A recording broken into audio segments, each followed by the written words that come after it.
সবচেয়ে দেশের ক্ষতি করেছেন আপনি। মোদিজিকে আমি রিকোয়েস্ট করব, দয়া করে লোকটাকে কন্ট্রোল করুন। সমস্ত এজেন্সিকে দিয়ে দিয়েছেন ওনার হাতে। মুর্শিদাবাদের আবহাওয়াকে কেন্দ্রীয় সরকার দুষতে গিয়ে ভালো নরেন্দ্র মোদী আর খারাপ নরেন্দ্র মোদী আর খারাপ অমিত শাহকে কৌশলে এই তথ্য সামনে আনার চেষ্টা করলেন মমতা বন্দ্যোপাধ্যায়। কারণ মুর্শিদাবাদের অশান্তির জন্য অমিত শাহকে দায়ী করে তীব্র আক্রমণের পাশাপাশি তাকে নিয়ন্ত্রণের জন্য কার্যত নরেন্দ্র মোদীকে পরামর্শ দিলেন মমতা বন্দ্যোপাধ্যায়। দেখুন, সবচেয়ে দেশের ক্ষতি করেছেন আপনি। মোদিজিকে আমি রিকোয়েস্ট করব, দয়া করে লোকটাকে কন্ট্রোল করুন। সমস্ত এজেন্সিকে দিয়ে দিয়েছেন ওনার হাতে, আর উনি সমস্ত প্ল্যান তৈরি করছেন। I will again appeal to Narendra Modiji,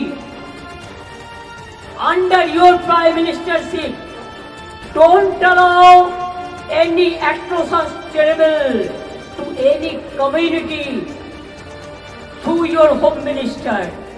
Please see what your home minister is doing through some agencies, and he is a planner. He wants to change the game. Amit শাহকে কালিদাস বলে তীব্র আক্রমণ করেন মুখ্যমন্ত্রী। इतना जल्दीबाजी आपका क्यों है? आप तो प्राइम मिनिस्टर कभी नहीं बनेंगे। मोदी जी चला जाने के बाद आप क्या करेंगे? आपको तो अपना के तो हमागुरी देते होगे। जितना भी आईटी सेक्टर है उसका, वो सब अमित शाह का कंपनी ज्यादा है। मैं पहले कभी नाम नहीं लिया उनका, लेकिन अगर होम मिनिस्ट्री खुद कालिदासेर मतो जे गाছে বসে আছে সেই গাছের ডাল যদি ভাঙে তাহলে তো বলতে হবেই ভাই। অমিত শাহজির কি হবে ভবিষ্যৎ সেটা নিয়ে ভাবতে হবে না, উনি আর ওনার ভাইপোর ভবিষ্যৎ নিয়ে ভাবতে বলুন। জেলের ভেতরে থাকবে না জেলের বাইরে থাকবে সেটা নিয়ে ভাবতে বলুন। নরেন্দ্র মোদী যখন গুজরাটের মুখ্যমন্ত্রী তখন অমিত শাহ ছিলেন তার 2 নম্বর, আবার মোদী যখন প্রধানমন্ত্রী তখনও অমিত শাহ ছিলেন তার চোখ কান বলে পরিচিত।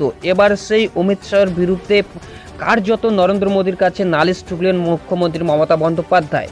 তো সেটা নিয়েই এই ভিডিওতে তোমাদেরকে এটাই ইনফরমেশন দেওয়ার ছিল। যদি ভিডিওটা ভালো লেগে থাকে অবশ্যই একটু লাইক করবে, চ্যানেলে নতুন হলে সাবস্ক্রাইব করবে।